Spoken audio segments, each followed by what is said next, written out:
Hello everyone, and thanks for tuning in to the final video in this little intro series on how to get started on Football Index. Okay, now with this episode it's going to be nice and short and sweet. Okay, so we've covered a lot of great ground and we've explained all the kind of fundamentals that you need to know. Okay, but ultimately once you get to this stage of Football Index where you're now going to start to grow and expand on your portfolio, it's about understanding your identity. Okay, it's okay for you to change your mind on different things, and it's okay for you to accept that you don't know everything right away. You can watch every video and listen to every podcast and read every blog going, and you'll still perhaps make some mistakes, and you will change your mind on players and your own strategy from time to time. Now, there's two main take-home points I want you to really think about and digest on the back of watching these videos. Okay, the first thing is that timing is absolutely key. Okay, now we've got a lovely little example of this in the portfolio.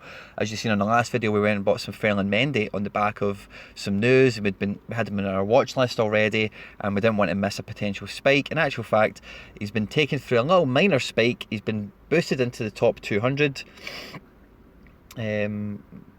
And then since then he's went backwards today. Okay, and then what you need to do is understand why has that happened. Okay, now there's no news here to signify anything positive, negative or otherwise. Okay, but what that does tell you is basically somebody else has had him.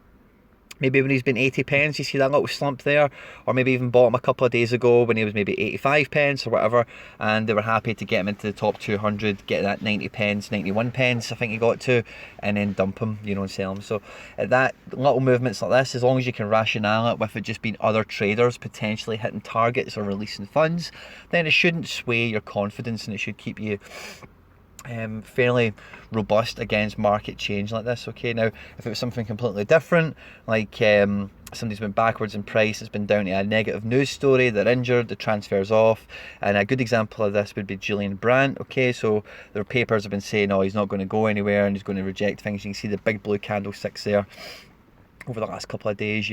That is a negative impact from from an active perspective. That's not the market or traders dumping the guy.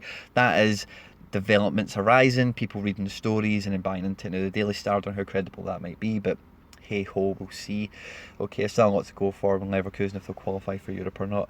I digress. Okay, so timing is key, guys, on when you're buying and on when you're selling, of course. Okay, and we've got videos that I'll link in the description below for buying and selling and the timing around these things. Okay, so you can have a bit more of an in-depth chat with me, if you like, about these things. Okay, now when you're changing your mind, which is okay, you have to understand the cost of change. Okay, so Ferland Mendy's example, right? If we were to quick sell him right now, we'd be selling for 84 pence a share, right?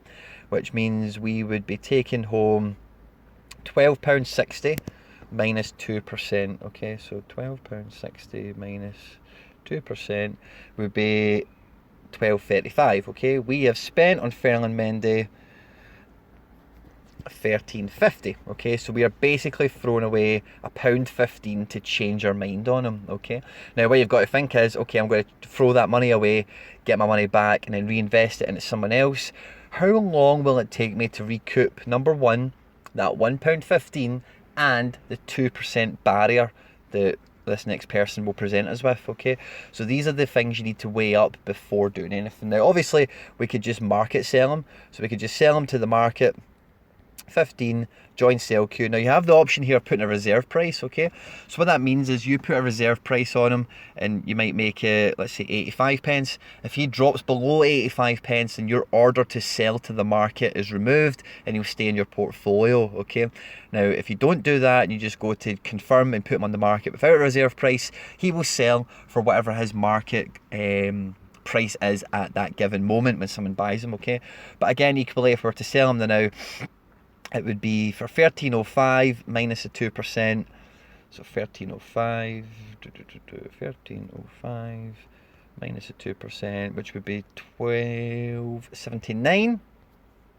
Okay, which would present us with a loss 12.79.50, 71 pence. Okay, which isn't as big as the £1 whatever it was a minute ago, but these are the things you need to weigh up. Now equally, me putting them on the market to sell to the market at the moment, he might not sell very quickly because he's going backwards. There's no news about him. There's no reason for someone to pick up their Football Index portfolio and think, I'm going to buy Mendy today. So you might be sitting on that for a while, and then you'll lose a little bit of the romance, if you like, of buying and selling. Okay, so selling is very time related. Okay, and again, I'll have a video linked to you so you can get another understanding of what we're chatting about with that side of things. Okay. And the last thing you need to think about, or you will understand yourself, is are you going to be a dormant or an active user? Okay, so an active user is someone who's on this all the time and will buy and sell. And some people are dormant users, they maybe put some money into this, log out, forget about it, and then revisit it every so often and see how the things are moving, okay? So when we're talking about strategies and everything else over the last couple of videos, you also need to tie that into your activity. How often will you be on this? How happy are you to be on this? On whatever frequency, daily, weekly, monthly, hourly, whatever, and that really needs to combat in with everything. Because if you're buying somebody like Ferland Mendy, for example, or could be anyone else who's linked with a transfer, you need to have your finger on the pulse to buy and to sell when events transpire. Whereas if you're going to be a dormant user, you really want to have your money into safer holds that you know over the next season they're playing for Man City, they're playing for Man United, they're playing for Barcelona. I just want to have them because of the safe potential they have to earn me money.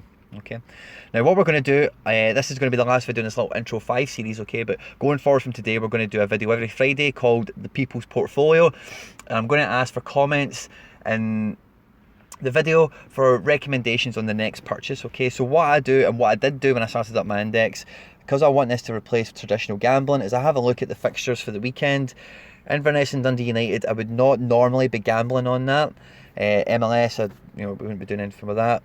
Saturday football, we've got a bunch of Bundesliga, League One, Scottish Premiership, Celtic playing, no they're not, La Liga, a lot of games on here, MLS. So I think it's quite safe to say if I was gambling, I could easily gamble £20 on Saturday. That's not beyond the stretch of imaginations on accumulators and in plays and whatever.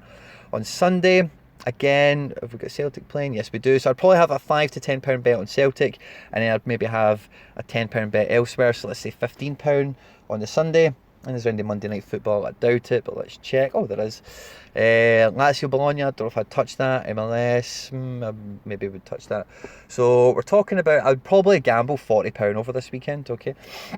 So let's just go into the account and let's just put £40 in. And then I'm not going to be, now, I'm not going to be gambling this weekend, okay? My gambling money that I reckon roughly I would probably gamble this weekend is going into my Football Index. So, complete payment. It's probably because I'm recording, sorry, 2 seconds.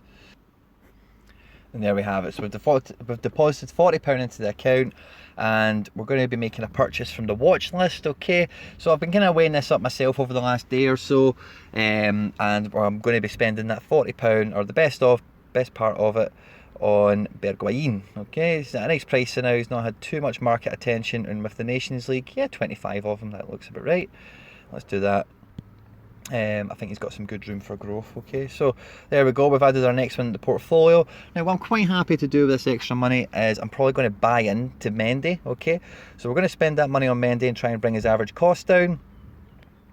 And let's see, 4 and 15, it's about a third, 3 pence. Let's hope we take a penny off it, and it just limits our liability. Okay, because again, as I say, there's not been a real world fundamental change into his price going down. It's just traders dropping them, so it's always a good opportunity to buy more of and then maximise future profits later on potentially. Okay, so thanks for watching the series, guys. I really appreciate it, and I'll see you next Friday for the next stage of the People's Portfolio. Recommendations for purchases, drop them in the comments below. If you're new around here, guys, like, share, subscribe, retweet, all that good stuff, guys. Stay out of trouble, and I'll catch you on the next one. Take care, bye bye.